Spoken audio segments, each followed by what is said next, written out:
Hi అండి, అందరికీ నమస్కారం.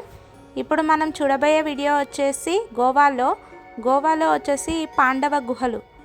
ఈ పాండవ గుహలకైతే ఇప్పుడు వెళ్తున్నాము. ఇది మొత్తం ఒక దట్టమైన అరణ్యంలో మాత్రం ఉంటుంది. మనకి ఇప్పుడు పెద్దగా కొండలు గుట్టల్లా కనిపిస్తున్నాయి, కానీ అప్పట్లో మాత్రం ఇది చాలా పెద్ద అడవిలాగా ఉండేదంట. అందుకోసమే ఇందులోకి ఎవరు రారు అనుకోనేసి పాండవులు ఇక్కడ ఉండేవారని అయితే మనం చెప్తుంటారు, ఇక్కడ ఉన్నవారు కూడా. ఇప్పుడు వచ్చేసి ఇక్కడ కనిపిస్తున్నాయి కదా, అవే పాండవ గుహలు. మనం రోడ్ అటు సైడ్కి వెళ్ళాలి ఇప్పుడు. ఓకే, వెళ్తూ ఉంటే ఇలాగా చూడండి, అక్కడ 5 ఉన్నాయి గుహల్లాగా. మాత్రం మనకు బయట నుంచి చూస్తే 5 గుహలు అయితే కనిపిస్తున్నాయి కదా, అవే పాండవ గుహలు. మనకు మహాభారతము ఇతిహాసంలో చెప్పారు కదా, పాండవులు వచ్చేసి పంచపాండవులు ఉండేవారు అనేసి.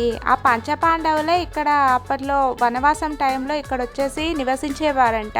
అందుకోసమే ఈ గుహలు అయితే ఇక్కడ ఏర్పడినాయి అన్నట్టు. అంటే ఆ వనవాస టైంలో ఇక్కడ దట్టమైన అడవి ఉంది కాబట్టి ఇందులోకి ఎవరు రారు అనే ఉద్దేశంతోటికే ఇక్కడ వచ్చి నివసించేవారంట.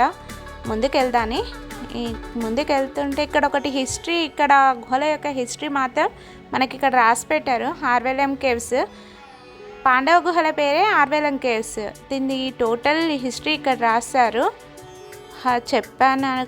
చెప్పాలంటే ఈ హిస్టరీ ఏం లేదు. ఇక్కడ వచ్చేసి ఈ ఆర్వెలం గుహలకి అప్పట్లో వనవాసం టైంలో పాండవులు ఇక్కడ ఉండేవారు అని అయితే ఉంది అక్కడ. ఇలాగే మనం గుహలను చూద్దాము. 5 ఉన్నాయి కదా, ఇందులో 5 గుహలు ఉన్నాయి. ఒకటైతే సపరేట్గా సైడ్కు ఉంది, మరి అదేంటి అనేది మీకు చెప్తాను. ముందు కూడా మీకు చిన్న చిన్నగా గుంతల్లాగా ఉన్నాయి. ఇప్పుడు లోపల చూస్తే ఎలా ఉందో చూద్దాం. లోపలికైతే వెళ్దాని. ఇక్కడ కిందేదో ఉంది, అదేంటో తెలియదు, కానీ లోపలికి వెళ్తే మనకు ఇది మాత్రం రాయి కూడా మన పురాణాల్లో చెప్తున్నారు కదా, బౌద్ధుడి గుహలను పోలి ఉన్నాయి ఇక్కడ ఈ గుహలు మాత్రం. ఈ గుహలో ప్రతి గుహలో ఒక శివలింగం ఉందంట. ఈ శివలింగాలకు కూడా ఒక ప్రత్యేకత ఉంది. ఈ శివలింగాలు వచ్చేసి మన మహారాష్ట్రలో ఉన్న అజంతా గుహలు వీటి ఉన్నాయి కదా, అక్కడ ఉన్న శివలింగాన్ని అయితే పోలి ఉన్నాయి అయితే చెప్పడం జరుగుతుంది. ఇక్కడ శివలింగం చూడండి, చూడడం ఎంత అద్భుతం. ఎన్ని సంవత్సరాలు అయినా కూడా చూడండి, అసలు 6వ శతాబ్దం 5వ శతాబ్దం అప్పటి శివలింగాలు ఇప్పటి కూడా చెక్కు చెదరకుండా ఉన్నాయంటే చాలా చెప్పుకోదగిన విషయం ఇది.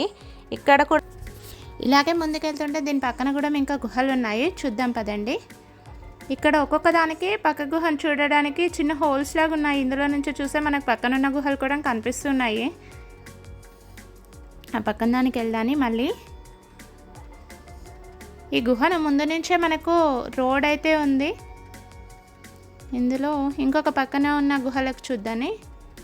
పంచపాండవులు కదా, అందుకోసం అనేసి 5గురికి 5 గుహలుగా అయితే నిర్మించుకున్నారు. ప్రతి గుహలో మాత్రం శివుడి లింగం అయితే ఉంటుంది.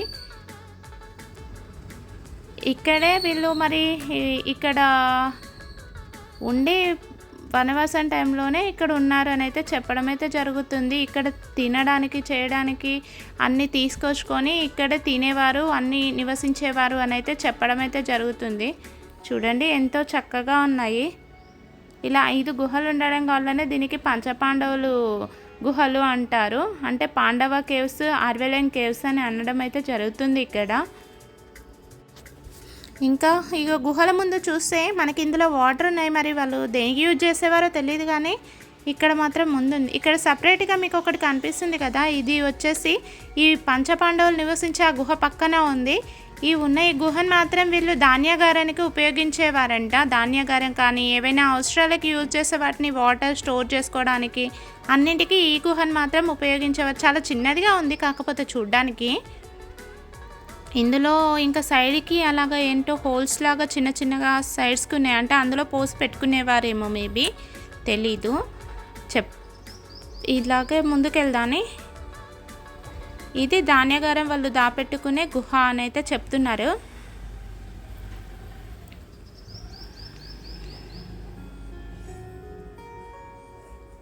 ఇలాగే మనం తర్వాతకి ఇట్లే ముందుకు వెళ్తూ ఉంటే దీని పక్కనే మనకి ఆర్వెలం వాటర్ ఫాల్ అయితే ఉంటుంది.